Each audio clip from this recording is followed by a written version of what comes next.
Hello guys, welcome back to my channel. तो आज हम बात करने वाले हैं बॉलीवुड की अपकमिंग 3 बड़ी बड़ी मूवीज के बारे में। तो पहले तो मैंने सोचा था कि इनके ऊपर अलग से सेपरेट वीडियो बनाया जाए, लेकिन बाद में मैंने सोचा कि क्यों ना इन तीनों को एक ही साथ लपेट लिया जाए। तो चलो स्टार्ट करते हैं। तो सबसे पहले हम बात करने वाले हैं अक्षय कुमार की केसरी चैप्टर 2 के बारे में, जहां पर केसरी में हमने देखा था हवलदार ईश्वर सिंह की स्टोरी, जिन्होंने 21 सिख सोल्जर्स के साथ मिलकर 10,000 अफगान्स को रोका था सन 1897 में।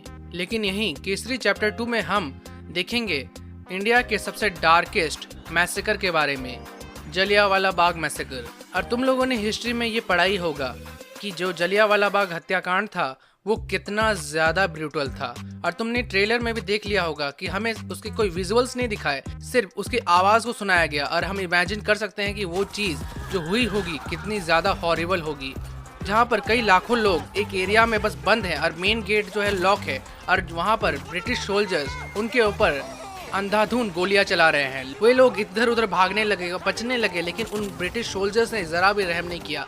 वहाँ बच्चे, बूढ़े, महिलाएं, कितने लोगों को उन्होंने गोलियों से भून दिया। जो 13 अप्रैल 1919 को पंजाब के अमृतसर में हुआ था, जो अमृतसर में जलियांवाला बाग हत्याकांड हुआ था, वहाँ के लोग उस समय रॉयल एक्ट के खिलाफ एक सभा कर रहे थे कि उसका विरोध किया जाए।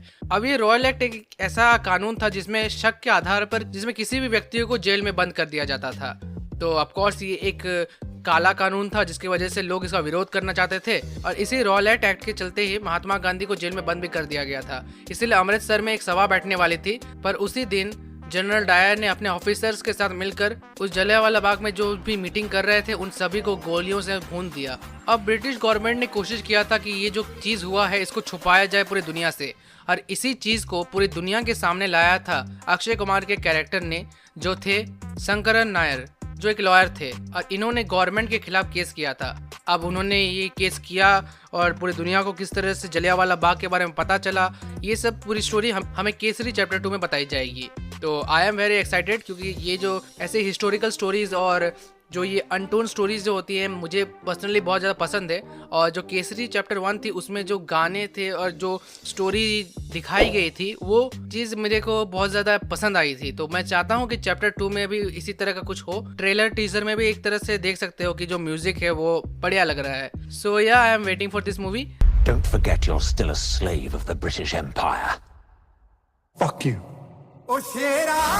पर अब जो अगली मूवी है उसके लिए तो मैं बिल्कुल भी तैयार नहीं हूँ। मैं बात कर रहा हूँ सलमान खान की सिकंदर के बारे में। अब ऐसा क्यों है? क्योंकि भाईजान की किसी का भाई किसी की जान वाला ट्रॉमा अभी तक सर से नहीं गया है। अभी भी रात को उसके भयानक सपने आते हैं।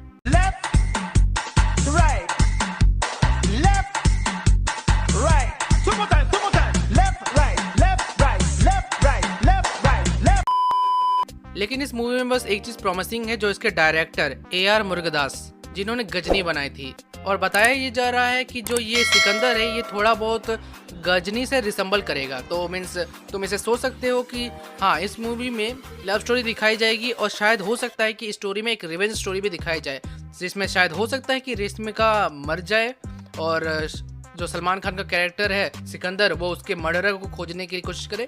जो तुम ट्रेलर में देख भी सकते हो कि जहाँ पर जो सिकंदर है कई बार कुछ चीज़ों को ढूंढ रहा है, उसके पीछे कुछ लोग पड़े हुए हैं, वो किसी को खोज रहा है। और जहाँ तक सलमान खान की बात है वो अपने पुराने रोल्स की तरह अभी भी लगे ही हुए हैं। अब ऐसा नहीं है कि सलमान खान की एक्टिंग बुरी है, इन्होंने ही तेरे नाम, सुल्तान, एक था टाइगर जैसी मूवीज की थी। लेकिन बात यह है ना, लेकिन कहीं ना कहीं इनको भी पता है कि एफर्ट ना देकर भी वो जितना कर देंगे ना उतना काफी है। मीन्स इनकी बेकार से बेकार मूवीज भी बाकी एक्टर्स के कंपैरिजन अच्छा कमा लेती है, कम से कम अपने बजट को तो रिकवर कर ही लेती है।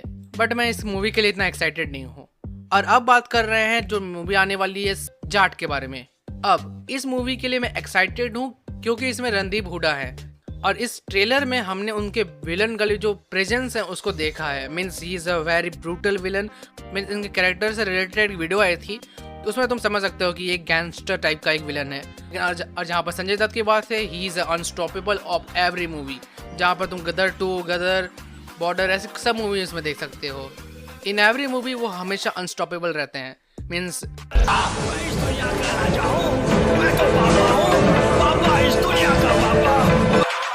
Circle.